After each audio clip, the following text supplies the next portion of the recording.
지금 정의화 의장이 경제 활성화 관련 법안, 테러 방지법, 북한 인권 법안, 노동관계 법안을 움켜쥐고 앉아서 꼼짝하지 않습니다.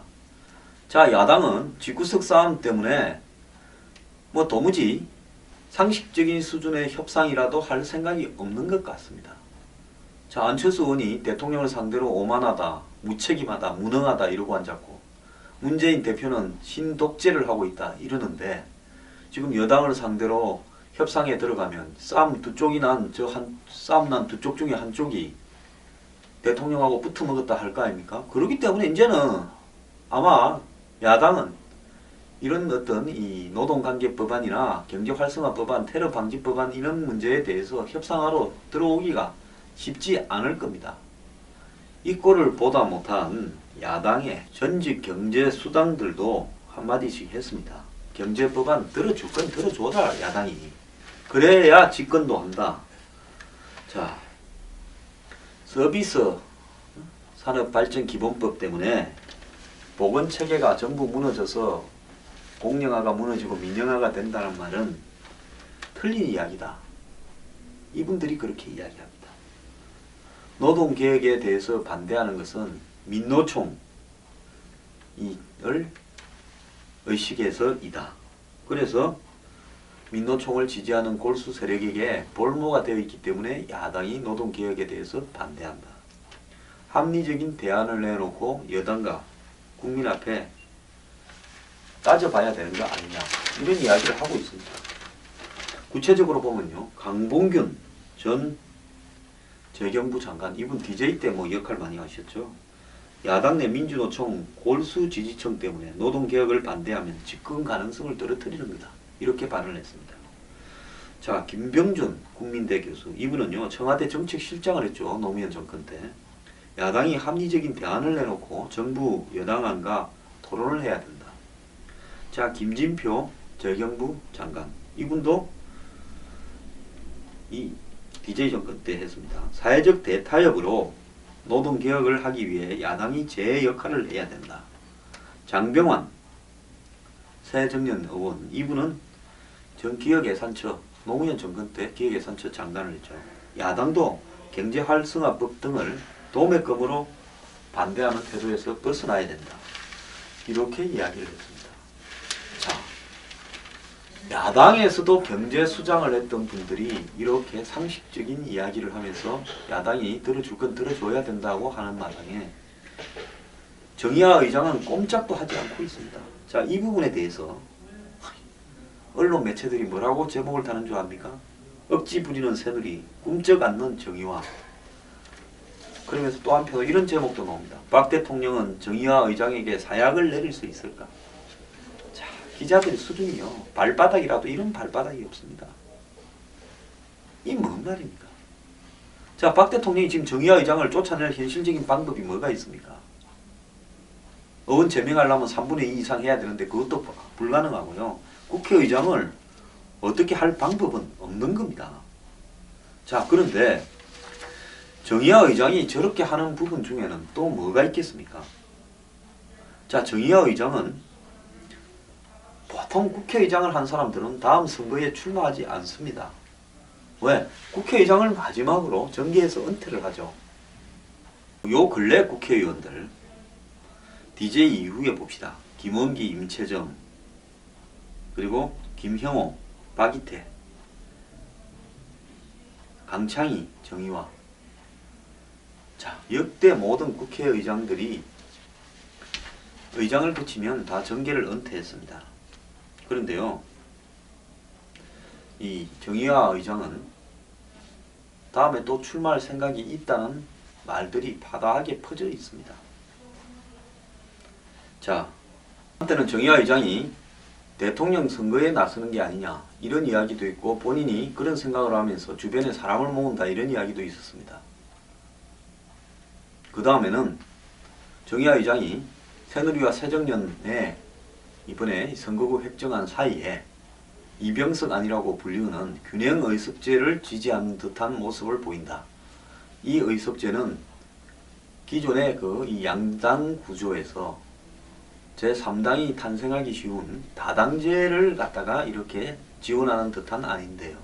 그래서 정의화 의장이 기존의 여야 양당 구조보다는 새로운 신당 이렇게 출발을 바라는 게 아니냐, 이런 입장도 있습니다. 어쨌든 정의화 의장이 정치를 계속하는데 굉장히 의지를 가지고 있기 때문에 이것이 오늘날 정의화 의장이 지금 집권 상정을 반대하면서 거기에 헌법적 가치 그리고 의장으로서의 책임 등을 이야기하는 모양으로 비춰지고 있습니다.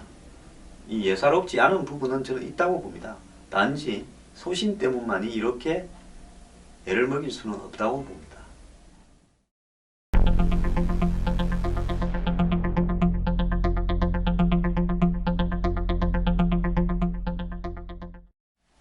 어제 청와대 대변인은 주요 쟁점 법안에 대해서 여야 합의가 있었던 것을 감안하면 비정상적인 국회 상태를 정상화시킬 책무가 있다, 이렇게 이야기를 했습니다.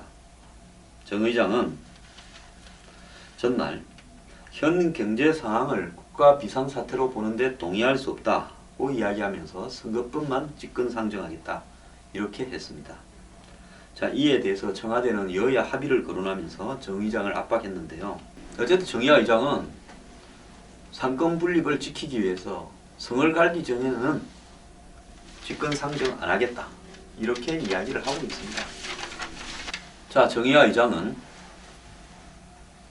내년 총선이 치러지지 않는 입법 비상사태가 생길 수도 있는데, 그런데 그런 걸 의식해서 선거구 획정만큼은 한마디로 집권 상정을 하겠다라고 이야기하는 것을 지 밥그릇만 챙긴다고 비판하는 것은 저속하고 합당하지 않다라고 이제 그런 표현도 쓰고 있습니다. 자, 심지어 야권 매체들은 요즘 정의화 의장을 칭찬하는데요. 뭐라고 다는가 하면 정 의장이 진정가의 불화를 감수하고 원칙을 고수하는 것은 의장 퇴임 후를 염두에 둔 거다. 즉, 정 의장이 의회민주주의의 원칙과 소신을 굽혀가면서 청와대의 뜻에 따라가면 대권 도전이든 다른 형태든 정 의장에게는 부담이 될 거다. 자, 저는 정의화 의장이 대통령의 욕심이 있다고 보고 있습니다. 또 더 나아가서요, 대통령에만 욕심이 있는 게 아니라 실질적으로 그것이 불가능해진다면, 실질적으로 불가능하겠죠. 가능하겠습니까? 지지율도 없는데요.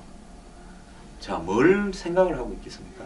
개헌이 이루어져 가지고 분권적 개헌이 이루어지면 상징적인 대통령이나 총리 자리를 생각하고 있다고 봅니다. 이런 부분을 생각하지 않는다면 이토록 감정적으로 집권 상정을 거부하면서 버틸 수 없는 겁니다. 자, 국회의장직을 끝으로 모든 것을 내려놓고 야인으로 돌아간다면, 정계를 은퇴한다면, 자, 지금 누가 누구 때문에 고통을 겪고 있습니까? 국민이 정치인 때문에 고통을 겪고 있습니다.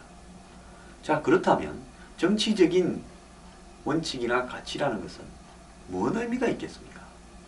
그건 저들끼리 하는 이야기죠.